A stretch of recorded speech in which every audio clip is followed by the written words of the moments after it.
Le damos la bienvenida a nuestro siguiente invitado, José Antonio Campuzano, presidente ejecutivo de la Cámara Nacional de Acuacultura. Muy buenos días, bienvenido. Gracias por la invitación. Nuestra primera inquietud, sobre todo desde el punto de vista de un sector productivo importante en el país, ¿cómo ven ustedes la visita de Marco Rubio? ¿Cómo la analizan, sobre todo cuando se habla que posiblemente en los próximos días se hagan anuncios importantes en materia económica? Una visita clave en el sentido de que el Ecuador al día de hoy sigue negociando con Estados Unidos un acuerdo que permita eliminar, ojalá, la sobretasa arancelaria que está pagando nuestra oferta exportable. En el caso particular del camarón, ya estamos pagando el 15% para poder vender a ese mercado, un mercado clave para nuestras exportaciones. Son más o menos 1.400 millones de dólares que Ecuador vende anualmente en camarón, con una proyección de crecimiento considerable, un mercado de semivalor agregado, es decir, de productos ya procesados que generan mucha mano de obra en el país. Sin embargo, es importante lo que yo mencionaba al principio, ¿no? Ojalá lograr una eliminación de la sobretasa, porque a pesar de que tenemos un arancel que es inferior al de nuestros competidores, ¿no? Nuestros competidores tienen realidades económicas distintas, ¿no? Monedas propias que son susceptibles a ser devaluadas, no tienen el costo de inseguridad que tenemos nosotros que afrontar para poder manejar nuestras cargas de manera segura, etcétera, etcétera. Entonces, cuando usted pone eso sobre la balanza, ya la diferencia se acorta sustancialmente, de tal manera que el día de hoy India, que es el país que tiene la más alta tasa de entre los países productores de camarón, sigue vendiendo a los Estados Unidos, lo que le demuestra a usted lo complicada que es la competencia para poder ganar espacio en estos mercados, y por tanto esa aspiración que tenemos de que la negociación se logre ese objetivo que tenemos todos los representantes de la oferta exportable, y es que se elimine la sobretasa para nuestros productos y así poder entrar en un proceso, en la segunda fase, que sería buscar un acuerdo comercial con Estados Unidos, es decir, acercarnos aún más con ese destino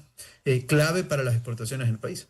José Antonio, justamente eso le iba a consultar, tomando en cuenta su experiencia, porque usted, si bien hoy preside la Cámara Nacional de Acuacultura, pero usted ha estado en Corpey, ha sido profesor, ha sido vicepresidente de la Federación Ecuatoriana de Exportadores, ha estado justamente en Cordex. ¿Cómo justamente analizan desde todos esos sectores la importancia de realmente lograr un acuerdo comercial con Estados Unidos? ¿Cree que podría estar más cerca de lo que nos imaginamos? Pero hay que tener en cuenta el contexto, pero también la coyuntura a la que se está atravesando en este momento, ¿no? Ecuador tuvo una oportunidad de tener un acuerdo comercial, el primero de gran importancia por allá por el año 2005, y lamentablemente la administración del entonces presidente Palacio decidió patear la pelota y hacer, digamos, que esa responsabilidad sea de la administración entrante, la siguiente administración, que evidentemente pues no dio paso a dicho acuerdo. Ecuador ha perdido 20 años en materia de comercio. En el caso del camarón, digamos, nos sostenemos porque entrábamos bajo nación más favorecida, que es un régimen arancelario de cero arancel para los productos cálidas, ¿no? Entonces, en ese caso, la industria camaronera ha seguido creciendo, ¿no? Sin embargo, productos como el atún, el brócoli, el sector textil ecuatoriano, al no contar con un acuerdo comercial, incluso aquellos encadenamientos productivos que se juntaban con Colombia y Perú y que por norma de origen entraban con cero arancel, dejaron de beneficiarse de ese mecanismo al no tener un arancel cero, caso particular el sector textilero, ¿no? Y perdieron un mercado enorme, ¿no? De donde atendíamos supermercados como Walmart, por ejemplo, con nuestra industria textil, que hoy desapareció de ese mercado.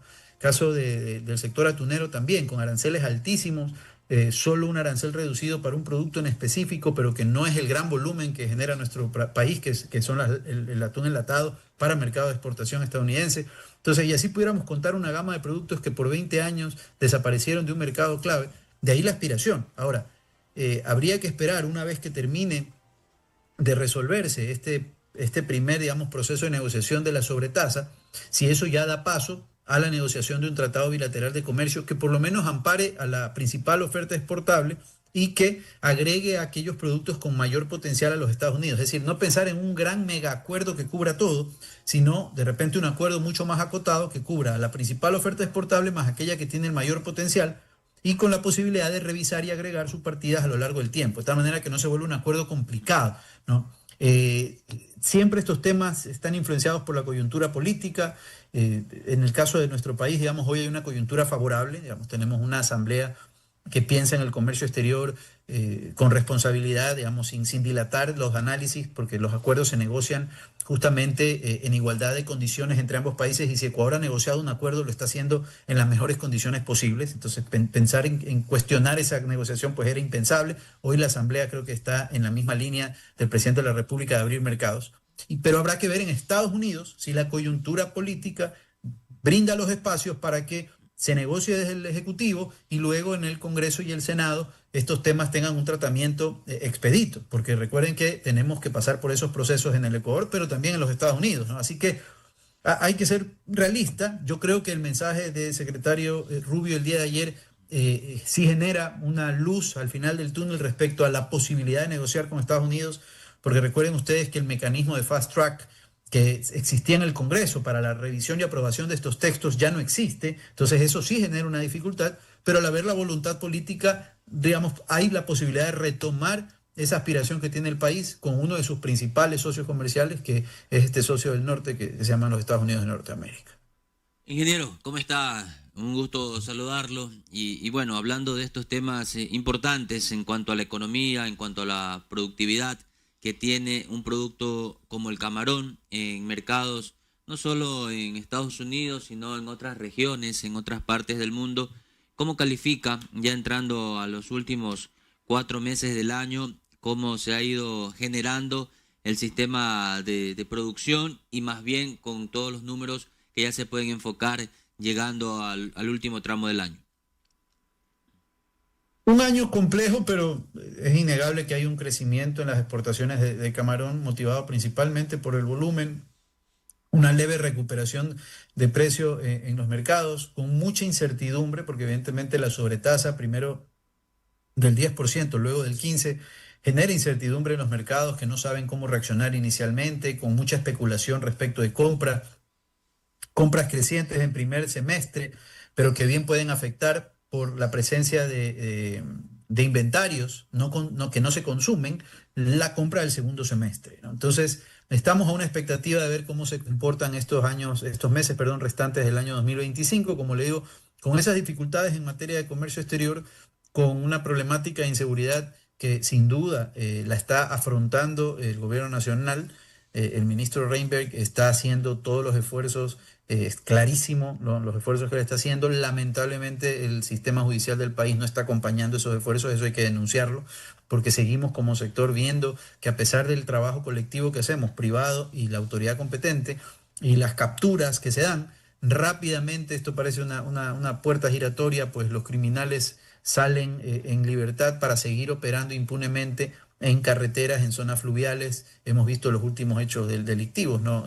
Incendios de embarcaciones y demás. O sea, esos son mensajes de que ellos se sienten que operan con total impunidad. Eso hay que cambiarlo en el país. Entonces, si bien hay una cifra de exportación que se gana los titulares normalmente, la postura de la Cámara es que hay que ver más allá de ese titular, de esa data como tal, ¿no? Y reconocer que para poder llegar a esos números hay un esfuerzo en inversiones, hay un esfuerzo en contratación de personal. Hoy el sector camaronero es el más grande empleador del país. Si usted revisa individualmente, en las 10 primeras empresas empleadoras tenemos algunas del sector camaronero, y eso es algo que vale rescatar, pero con todas estas dificultades, ¿no? La incertidumbre de los mercados, los problemas de inseguridad que se tienen, ciertos temas en tema de política tributaria, que desde el año pasado vienen afectando la liquidez, principalmente la actividad exportadora. Entonces yo creo que hay que modular ese tipo de situaciones para que esto que se está haciendo, que está muy bien, que son la negociación de acuerdos comerciales, permita que se aproveche adecuadamente, pero usted necesita para eso industrias que no estén sobrecargadas de costos, ¿no? Que estén más bien aliviadas de costos, ¿no? Hoy, por ejemplo, el costo de la inseguridad a nosotros nos pasa una factura de 100 millones a 120 millones de dólares anuales, entre todos los equipos, tecnología, guardias privados, custodias armadas, móviles en embarcaciones, guardias físicos en fincas y demás, ¿no? Más otros asuntos que pudieran revisarse, ¿no? Todavía servicios públicos algo ineficientes que le restan tiempo al comercio exterior, y eso se traduce en costos y demás. Entonces, hay un trabajo que hay que hacer interno, ¿no? Y todas esas dificultades pues tienen que ser consideradas a la hora de evaluar las exportaciones, que como le digo, muy probablemente serán exportaciones crecientes frente al año pasado, pero con todas estas dificultades que las seguimos trabajando para resolverlas. Así que son los matices que hay que entender del comercio exterior. En buena hora el país tiene sectores exportadores que sostienen el empleo en el Ecuador. La actividad exportadora crece más que la actividad económica local, ¿no? Eso hay que reconocerlo, pero con todas las dificultades que implica competir, ¿no? O sea, nosotros competimos con países que tienen monedas propias, que devalúan, con costos sociales muy inferiores, con regímenes laborales irrespetados. Entonces, todo eso les resta, pues les agrega competitividad, vergonzosamente, pero les agrega competitividad, y nos toca competir con aquello, ¿no? Entonces, es un proceso permanente, lo hemos conversado con ustedes algunas veces, ¿no? De las dificultades que tiene el sector exportador, y que aún así, ¿no? Se reinventa permanentemente, sigue invirtiendo para poder generar esa competitividad que le permita estar vigente en estos mercados. Ecuador exporta más de 60 mercados que compran camarón ecuatoriano, ¿no? Y eso también es otra situación que hay que recalcar de la industria. ¿Cómo está? Muy buenos días. Y bueno, en todo caso, en este sector específicamente, en el camaronero, a su criterio, desde su experiencia, quedan todavía algunos aspectos a los que Ecuador podría también aspirar, que sea también parte de un acuerdo con Estados Unidos, con otros países, inclusive por tema de aranceles, partiendo obviamente de lo que ya se ha alcanzado a la fecha, pero con una proyección hacia dónde podría ser. Pero sin duda, Corea hay que revisar el acuerdo comercial. Por un lado, hay la eliminación del arancel para un contingente que cubre más del 90% de nuestras exportaciones. Eso es positivo. Sin embargo, en Corea existe todavía una discrepancia respecto al protocolo sanitario que se utiliza para evaluar el camarón de importación. Ecuador tiene una postura respecto al criterio que utiliza Corea. Creemos que ellos pueden ser un poco más flexibles con el criterio que están utilizando.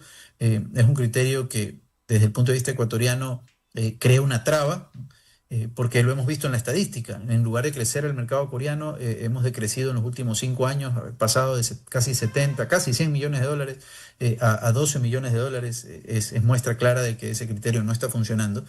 En el resto de mercados crecemos, somos un país que tiene credenciales que prueban la inocuidad del camarón del Ecuador. Sin embargo, en Corea falta esa discusión técnica, por lo menos. Por ejemplo, otro caso es el caso del Brasil. La reciente visita del señor presidente pues abre el espacio de diálogo, pero desde el anuncio a que podamos vender el camarón hay mucha tela que cortar, y en ese proceso ya estamos en coordinación con el Ministerio de la Producción para sentarnos con el Brasil y negociar. Lo primero que deberíamos negociar es volver a la situación previa a diciembre del año 2024, en el que Ecuador ya podía vender productos semiprocesados, es decir, camarón cocido, camarón pelado y desvenado, y a partir de ahí iniciar una negociación, sí, para para el desbloqueo del resto de productos camarón, principalmente pensando en el camarón entero, es decir, el camarón con cabeza. Si no partimos de ahí, es complicado, porque Brasil ya está pidiendo el ingreso de otros productos. Sin embargo, el principal producto de exportación, que es el camarón, está 100% bloqueado al día de hoy, aun cuando a diciembre del 2024 nosotros teníamos un pequeño acceso para un limitado segmento de productos que, sin mayor explicación, Brasil lo cerró a fines del año pasado, el 4 de diciembre para ser exactos, y sobre el cual todavía no hay explicación. No la va a haber porque no hay criterio técnico que sustente ese cierre, ¿no? Entonces, como usted puede ver, son situaciones que hay que sentarse a discutirlas técnicamente, requieren de los debidos informes y demás, así funcionan un poco estas cosas, ¿no? Pero que trascienden la negociación de acuerdos comerciales, que sin duda es importante, pero tiene que completarse con este otro tipo de discusiones, y como Cámara vamos a hacer el debido acompañamiento para que esto se logre. Con esto lo que le quiero decir es, el Ecuador requiere de todos los mercados en los que pueda colocar camarón, ¿no? Brasil no va a ser la excepción, como tampoco lo debe ser Corea, más aún ahora que tenemos un acuerdo comercial firmado y que esperamos su pronta ratificación en la Asamblea Nacional. Importante, sobre todo, José Antonio, porque si se logra también estos buenos anuncios, estos anuncios positivos de los que hablaba ayer Marco Rubio, el camarón ecuatoriano dejará de pagar 20 millones al mes justamente por este arancel del 15%.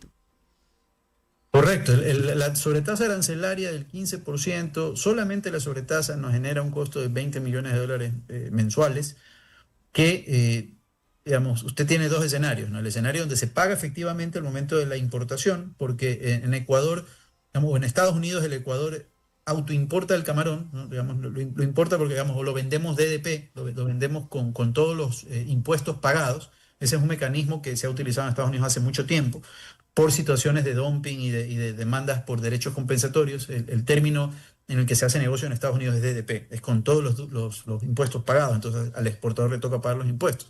Pero si no lo cobra la aduana, igual la aduana usted le obliga a dejar un bond, en este caso es un certificado de depósito, es un contingente, digamos, en efectivo del valor supuesto a pagar hasta que esa entrada o esa importación se liquide. Entonces, indistintamente que lo pague en ese momento o no, usted ya tiene que consignar dichos valores en una cuenta de la aduana estadounidense. Entonces hay una afectación, si no inmediata, pero es una afectación directa a la liquidez mientras se resuelve el caso. Entonces, indistintamente que mañana, supongamos, la Corte Suprema de los Estados Unidos determina la ilegalidad de la tarifa, retroactivamente usted pudiera recuperar esos valores, sí, pero igual los tuvo que porque los ha consignado. Entonces, es un proceso que afecta desde el día 1 al sector exportador, que pasó del 10% al 15%, y hoy la expectativa es que eso se reduzca a cero para volver a la situación previa a abril de este año, donde teníamos, digamos, este arancel cero, que nos permite crecer con la certeza de que no vamos a sufrir una sobretasa más adelante. Al empresario, más allá de la magnitud de la tasa, lo que le afecta sobre todo es la incertidumbre de no saber si la tasa va a quedar en 15, va a bajar a 10, va a ser 0 o va a ser 20, porque mire que de 10, en lugar de bajarla, se nos subió. Entonces, esa incertidumbre es la que no permite hacer negocios y es lo que aspiramos se resuelva muy pronto, especialmente luego de la visita del secretario Rubio. Presidente Campuzano, muchísimas gracias por estar esta mañana con nosotros. Siempre bienvenido. Muchísimas gracias por la invitación. Muy buenos días a todos. Le agradecemos a José Antonio Campuzano, presidente ejecutivo de la Cámara Nacional de Acuicultura. Es momento de irnos a una pausa. Son ya las 8:30 de la mañana.